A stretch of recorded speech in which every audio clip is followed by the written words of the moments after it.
Hello everyone, welcome back to my channel, She Sews Happiness. My name is Mary Ellen, and in my video today, which is actually part 2, I'm going to share with you what I've been making in the month of January. But first, coffee. So hopefully you've got yourself a nice beverage, whether it's first thing in the morning and you've got that cup of coffee, or if you're watching this at 10 o'clock at night. I sincerely hope that you've got a well-deserved glass of wine in your hand, if not something stronger. I tend to go for something stronger, but I'm going to share with you the last few things that I have made in the month of January. So you may have seen my earlier video, and I did make quite a lot of things this month, and I shared with you everything I'd made up until, I don't know, like the 20th or 21st of the month. In the last week, I have got a good little bit of sewing done, so I have a few more projects that I'm going to share with you from my January makes. And I think I'm going to start with my most recent one, which is the one that I'm wearing fresh off the sewing machine last night. This is the Joan Wiggle Dress, which is a Charm Patterns Patreon exclusive pattern. It comes with 2 variations. It comes with the slash neck that I'm wearing here, and it comes with a sweetheart neckline as well. Having made this, I know I'm going to want to make the other variation as well, but we'll come to that a little bit later on. Now for me, this was a pretty monumental make, and it's not because it was difficult, because this was not difficult in the slightest. One of the easiest patterns I've ever turned my hand and my machine to, so I wouldn't say it's monumental for any of those standard reasons you might think. There were no new finishes, no new techniques, nothing complicated about the make at all. The only thing that is monumental about this is that it was a dress that I really wasn't sure I was going to even wear, but I love it. So wiggle dresses, I have to say it's been maybe almost a decade since I last wore a wiggle dress. And they were at one point in my life a staple in my wardrobe throughout my early 20s, late 20s, up until maybe I was about 31 actually. Wiggle dresses were staples for me. I tended to sit between a size 8 to 10 for most of my 20s. However, I did that through excessive exercise. We're talking 2+ hours a day, and through severe dieting. Needless to say, as my self-confidence and my self-actualization kicked in my 30s, I left that road behind and learned to embrace, most days, my natural figure. So this is really what I am when I just eat healthy, eat well, don't exercise to the extreme. In fact, since COVID, I really just walk my dogs. I used to go to the gym 3-4 times a week, but I've kind of ditched that as well. And I have medical reasons and stuff why that's not something I'm rushing back into, which I don't need to share here because this video is all about the sewing. So, I mean, wiggle dresses, you won't see very much here, so I'll slot in a picture, but this kind of figure hugging outfit would not have been something I would have been rushing out to make. I just loved the top part of it, and I did think if it didn't work out, worst case scenario, I turn it either into a top or I add a different skirt to the pattern. I will not be doing that. This works for my body in a way I could never have imagined, and yeah, I'm quite happy with how I look in this. So monumental, because this was not what I had expected at all. So let's just talk about the pattern. As I say, it is an exclusive pattern to Gertie's Patreon, and it was the opening pattern for a new year with a new theme, the Artist Collective, and I just love this. It is of course based on Mad Men, that early 60s aesthetic, and this being the Joan dress was a reference to Joan. I'm going to pop in a picture of the dress that Gertie actually took her inspiration from. It's pretty close, right? So I managed to get myself some Ponte Roma in a very similar shade with the stripes, and Gertie has actually created this pattern so that the work is actually done for you in the pattern. You don't really have to create this chevron yourself. The pattern pieces will do that for you if you just follow the grain line and a wee bit of clever precision sewing, and you'll get this beautiful effect. Now it just has the grown on sleeves. It then has a very high, you'll see here it's very high cut before it goes down then into the waistline, which I've just made out of a black Ponte Roma. Yeah, absolutely love this make. As I say, it doesn't really require any skill at all. It's got a grown on facing on the pattern piece, so literally it's just folded in, stitched down, and I was surprised how simple it was. It also has a sweetheart neckline variation. Again, I'm going to pop in a picture for your reference because I haven't made it, and I will make it. I was just thinking I was going to make the version firstly that would work with my everyday wardrobe. It has to be professional, I've got to go to work, so I didn't want to be showing off too much flesh in a public place. So this was perfect for me, and I love this aesthetic. I almost feel like I'm 27 again, which is a long time ago. So this is definitely one I'll revisit. I did have to make a few adaptations to the pattern pieces themselves. So what I discovered when I made up a toile, and I did, even though it's stretch fabric, I did make up a toile, and I discovered, because I only toiled the top section, I didn't worry about the skirt because that'll be very easy to fit as long as you made it big enough. You are okay if you didn't make it too small. So my first key was to do the toile for the bodice, and I did that, and I discovered it was actually too big. So yes, there's meant to be a bit of fabric gathering here, that's just the style of the dress with the grown on sleeve, but it was just baggy. And from the pattern measurements, I was being drafted in as an FG cup. Even for my toile, I knew that was definitely a no-no. I am a dressmaking D cup. So I went with my gut instinct, but then I discovered it was still too big, still too baggy, and I actually had to downsize the pattern to begin with, which was great. I got that perfect fit by sizing down on the front of the bodice.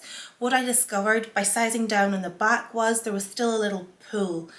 So what I actually did was a 1/2 inch broad back adjustment, which is a very simple adjustment to make.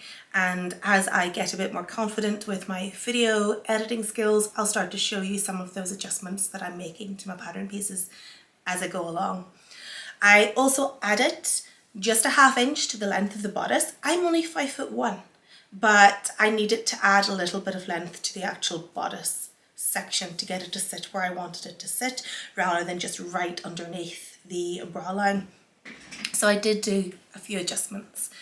I made up the skirt in my usual size. So my usual size in Gertie's Patterns is a size 14. I've made a size 12, and I graded to size 14 at the hips, and I did not need to. I discovered actually I took off 2 inches from the skirt itself, just at the hips, to get them to sit nicely. And I could have taken off a little more if I'd wanted to get that very tight fitted effect.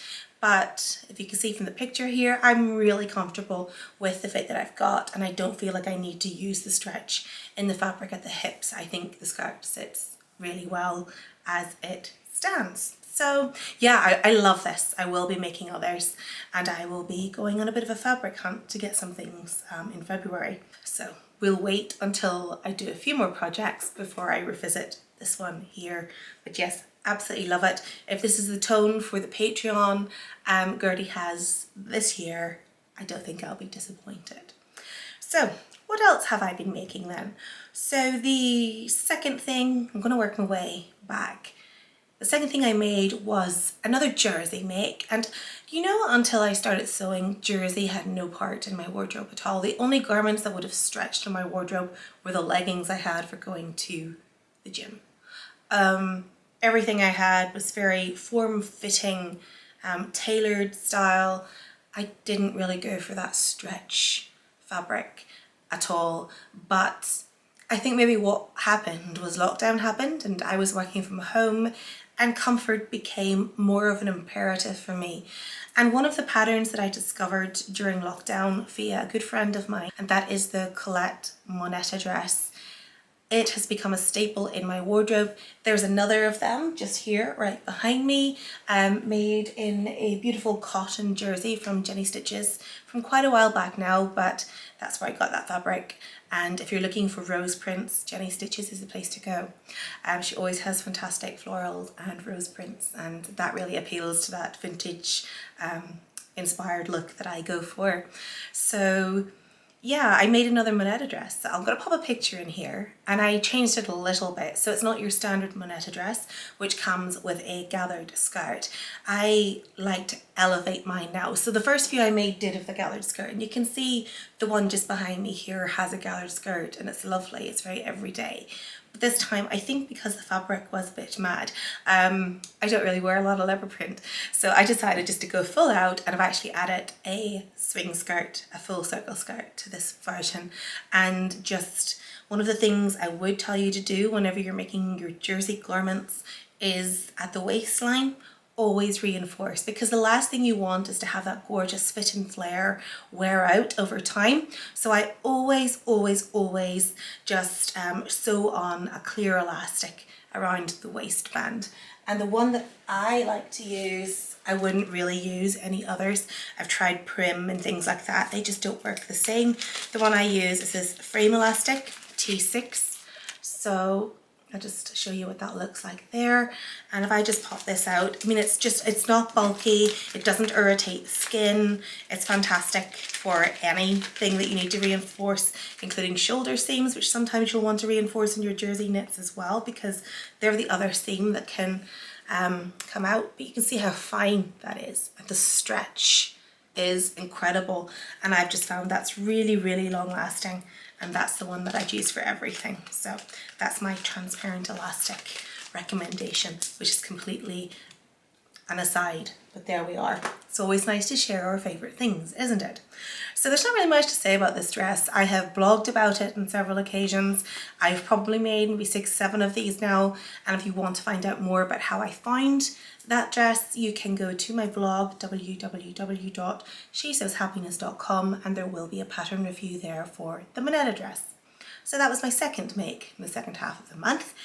Then the third thing, which I'm going to share with you, is back to one of my other favorite patterns. And I don't know if I have my book here.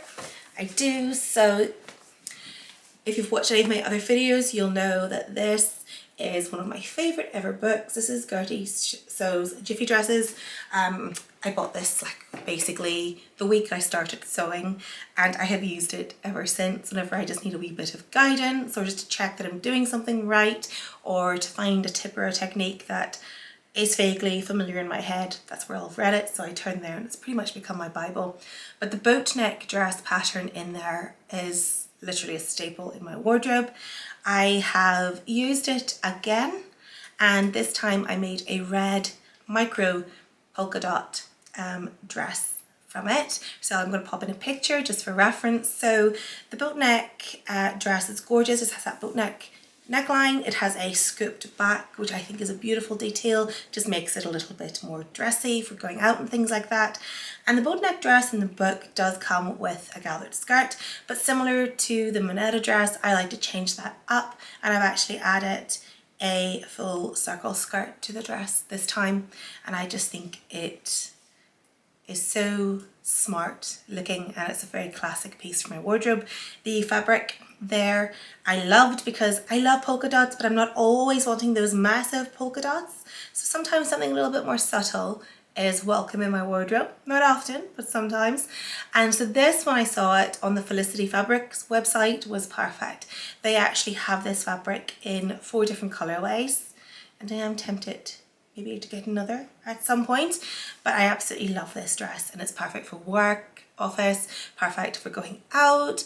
I will wear it anywhere. Basically, it's just a good all-rounder. And then the last make that I'm going to share with you is not really my usual thing at all.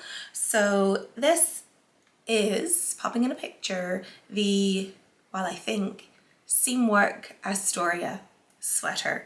So this is one of those patterns. Again, I've made this maybe 3-4 times, and because I do wear, you'll learn from watching the these videos, I do wear mostly flared dresses, one of those wee circle skirts or pleated skirts, gathered skirts, whatever. And I tend to wear a lot of cropped cardigans. Now in the winter, I wanted something that gave me a little bit more coverage, so I made a few cropped sweaters.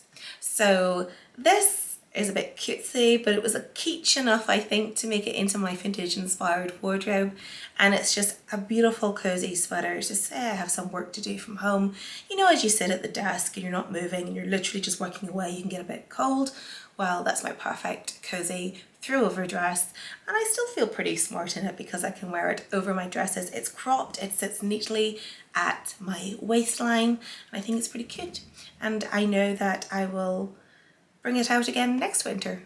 It's a pretty good staple piece. It's actually fleece lined inside as well, so perfect for those colder months. But yeah, those were my 4 projects that I've worked on over the last week or so, and I just thought I would share this with you to complete my roundup for the month of January.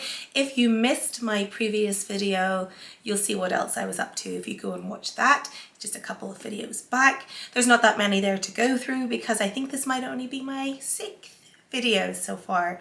So if you've subscribed to my channel, I do want to say thank you. It's been really nice to have your support as I try to set up this channel. It's a wee bit out of my comfort zone, not so much for the chatting and the showing off of my makes, not that part at all. It's the editing and the video and technology skills that I'm having to learn along the way that it's good to have encouragement for, so I know I'm not doing too badly.